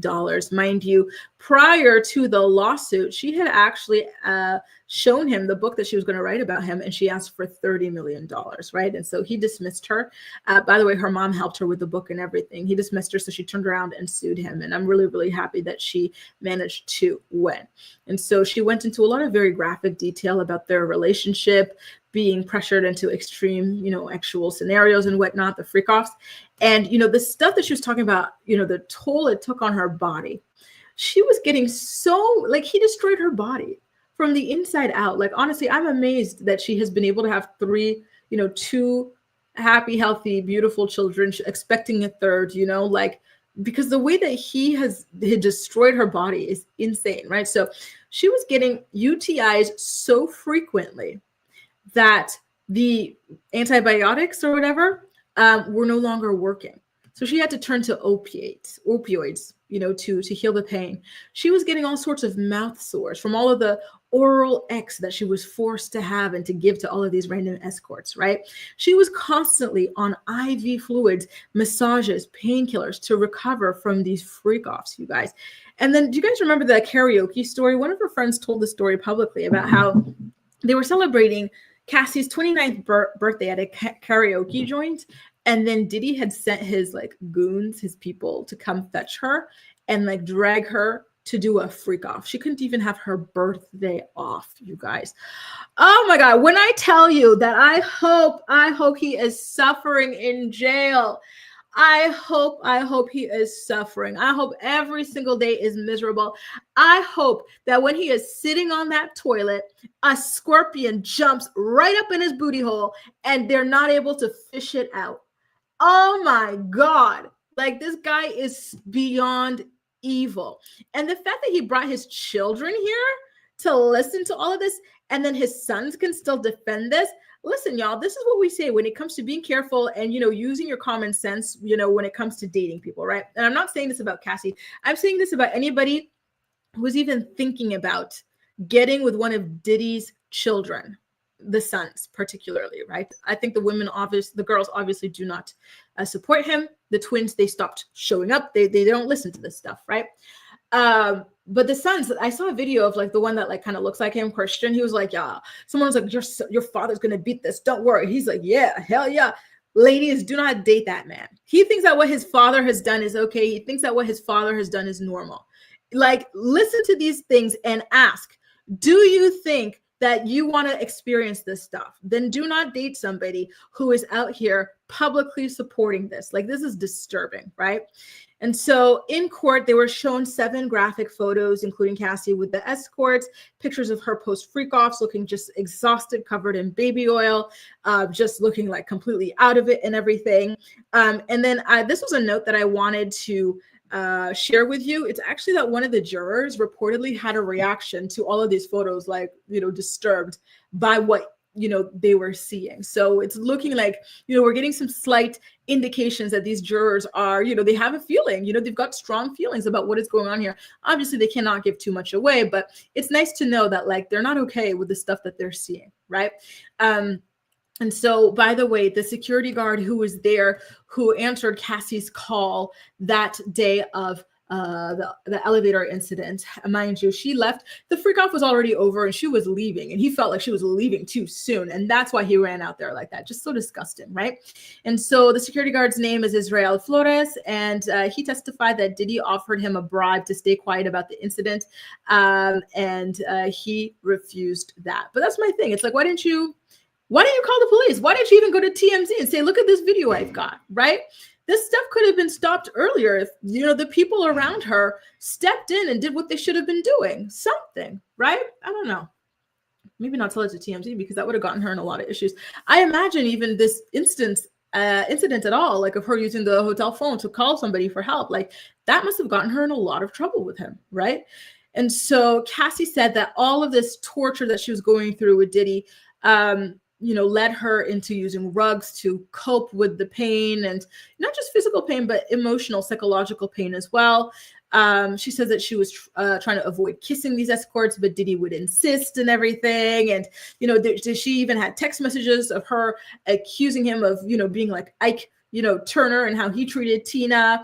And then Diddy, when he noticed that he was losing his grip on her, he showed her some of those videos from those freak offs and said, if you ever leave, I will leak these videos. You will be publicly humiliated, and then on top of that, don't forget, he signed her to a bogus 10 record deal, right? So he's threatening to ruin your career. You would owe him all this money because you were trying to break this, contract that was a bogus contract, but she didn't know that she was a teenager when she met this guy. It's just so much, shocking stuff, right? And so she also says that they had their breakup in 2018, right? And then she had met Alex. And so Alex was, the reason she was able to leave, right? And so she and Diddy had some sort of a closure conversation, and he was driving her home. And then, he entered into her house, and then, you guys can imagine what happened afterwards. And so she said that she was just so broken after that. She really was. And it was just a terrible, traumatic moment for her. And, at this point, she was already with her now husband, right? So it's just all of this stuff going on was just, too much for her. And so she entered into trauma therapy and rehab in 2023. She tried to walk into traffic because, just mentally, it was just so much. She couldn't take it anymore. You can't forget these sorts of things, especially if these sorts of things were happening to you for a decade and to this level of extremeness, and you might still have illnesses or pain, like physical pain or something because of this stuff that, you know, you were forced to do against your will, like she was ready to end it all. And it was her husband again who, you know, who saved her and told her not to do it and who kept her from walking into traffic. And, you know, I'm just so devastated for her. So, you know, Alex was present at the courtroom, and although Cassie was avoiding eye contact with Diddy, Alex kept on glaring at him. Like you could tell he wants to like jump over there and listen, I wish he would. Listen, I want to jump over there and some Diddy. Lord. Rebecca says, I almost got charged. What? Instead of my abuser. Oh my God, I'm so sorry to hear that. Right. And this is why so many people cannot walk away that easily. You know, like it's complicated, even psychologically speaking, right? Because it's so complicated. It's difficult to explain. You know, I think the better question is, why do people treat people like this? You know, not why do people XYZ. Why do people treat people like this? Like that's the real illness here, right? Unpopular opinion, if my dad was Diddy and he was giving me 1 million to show, I will. I'm sorry, guys. Oh, a knife in the heart. And I do feel like that is something that like is at play here with the children. And then of course the fact that that is, you know, your father as well. But to me, I feel very much like this type of stuff is just wow. Like to be walking into the courtroom, you know, kikiing with someone like, yeah, he's gonna get off, you know, they don't have a case. Like that's very alarming. And like I said earlier, y'all, like tell a friend to tell a friend, do not date Diddy's sons. Like, I'm sorry, those are some junior demons in training. Okay. Like, do not date those people. Do not even let them, you know, hug you. Don't even let them touch your elbow. Don't let them do nothing to you because ew, right? Like just disturbing, absolutely disturbing, right? Ajalisa says, my heart broke when she mentioned her mom asking her, was a certain blind item about her? Ow. Right. And, you know, I'm so happy that she felt like she could even turn to her mom with this sort of information, because this is like horrifying information, right? To share. And like, honestly, like the depth of her husband's love for her is just so profound. It can bring tears to your eyes because, you know, seeing those photos, knowing the history of all these things, you know, just thinking about like everything this girl has gone through. Right. And, you know, just doing everything you can to save her and to just keep her, like, it's really beautiful. Really, really. I'm so happy that she found somebody like this in her life. Like she needed this guy. I shudder at the thought of what would have happened to Cassie if not for this guy. I feel like it would have been an OD or something like that. And it would have been played off like, oh, she low-key had a problem. Like, you know, we kept it out of the limelight. And then Diddy would have been like the publicly grieving like spouse or whatever, right? Like, the guy is so evil and so manipulative, like what he did to Kim. We all know he was putting the paws on Kim too, right? And then she dies. Well, oh my God, my soulmate died. Like he's so evil and manipulative, and he would have done something like that to Cassie as well. So thank God for this man saving her. Ronnie says, I think that man should lose his job as a police officer. I think it says something about him. He should not have taken Cassie back to that room. And I completely agree. Like, that is not okay. That is not okay at all. Like, it was terribly handled. I think they should have even accompanied her, you know, order her another car. You know, I'll tell you, I think, you know, I have a video about this in my channel membership. It's very old. So if you go from oldest to latest, you'll see it. But it was a story about how I went to a restaurant here in Paris. And this was when I had just moved here. And I was just at the bar, like, you know, having dinner by myself because, you know, at this time, I didn't know anybody, right? I had just moved here. So I was like, let me go out, like, you know, be social, not social with people, but just go out, like, you know, see people and stuff, right? Go to a bar, or a restaurant, sit at the bar and have dinner. So I was doing that. And then this guy comes up to me and he starts talking to me and he's showing me pictures of himself, like with all these celebrities, but it's like, it's just a fanboy who likes to, you know, I was like, okay, congratulations. Let me eat my freaking dinner. Right. And he was just being so obsessive and weird. And so I asked these people, like, get this guy away from me. And so what did they do with this guy? You'd have to watch the video to see it. I forgot the details. It's like 5 years ago, but they asked him to leave, you know, and then he leaves, but then he comes in through another back exit and they put me in this like back booth, and then he comes in through another entrance, and then he's sitting at the booth across from me, and it was the freakiest thing. And then they like called me a car to make sure, you know, like, and this guy was not beating my behind. He was not throwing vases at me and stuff, right? Like, and they handled it, and they were at a restaurant, right? I feel like hotels should be specially trained for human trafficking, specially trained for DV, right? To handle things better than that, right? It's absolutely insane. Mary Duda, you are killing me today.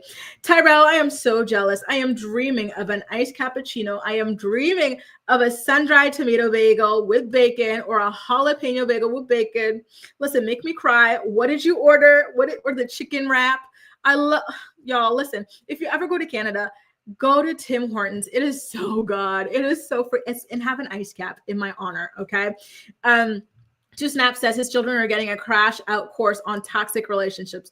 And I agree. Like, this is so disturbing. I hate that they're, but here's the thing. I do believe that the sons were aware of this stuff. Some of the people who have also sued a son, and others have said that the sons were there and that like some of the sons had like guns on them or something like that. Like it's sad. I think the daughters are innocent though. Sheena says, I'm 10 seconds behind, but Grace, you're so right. I agree with all of that. He played the victim card when everything happens to Kim. Yup, exactly. So I'm really, really happy that she was able to make it out of this, and tell her own story, because we would never have gotten the truth from Diddy. By the way, his mom is also a really weird person. Like, apparently the mom used to have her own freak offs, but you know what? I'll have to go like do a deep dive on that and then come back to you with that info. Okay.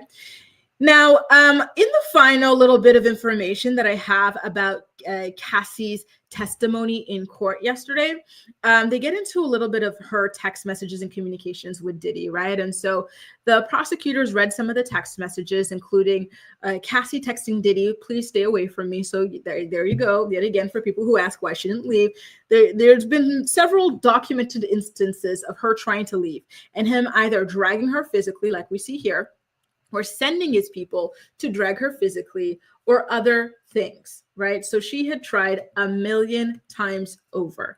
So she texted, please stay away from me. And earlier we heard about the text where he said, you're treating me like Ike and Tina, right?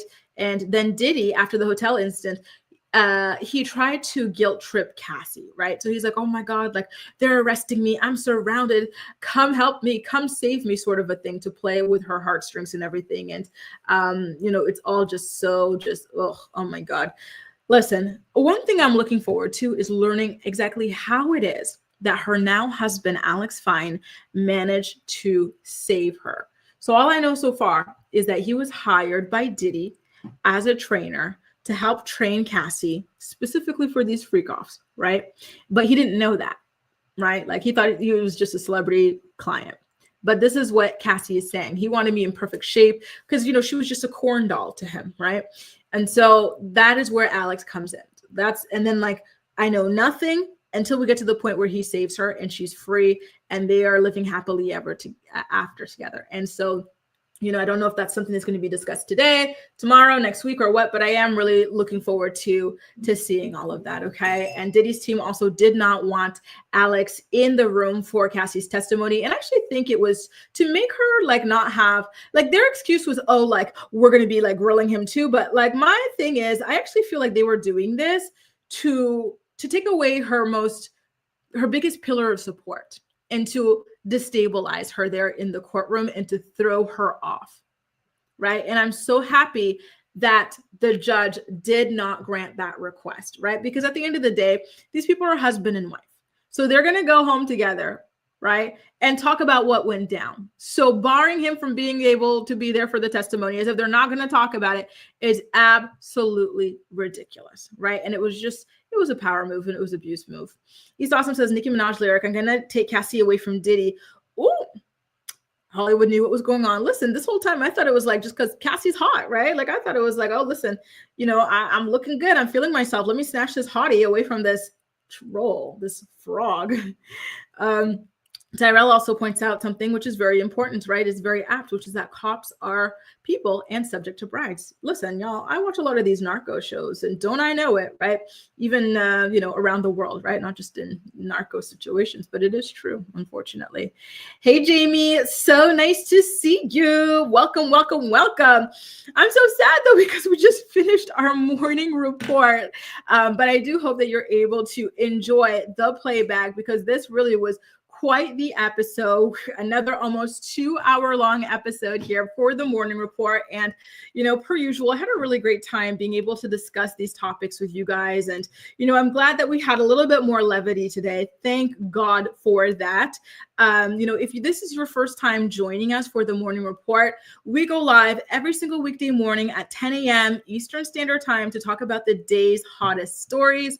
So that means I'll be back tomorrow at 10 a.m. EST to talk about the biggest stories then. And then we'll be back again next week, doing it all over again from Monday to Friday. So if you find yourself enjoying today's episode, please don't hesitate to subscribe to the channel, give this video a like, share it with your friends if you want to, and I'll catch you again tomorrow bright and early, okay? Thank you guys so much for joining me again, and I can't wait to see you again tomorrow. Enjoy the rest of your day.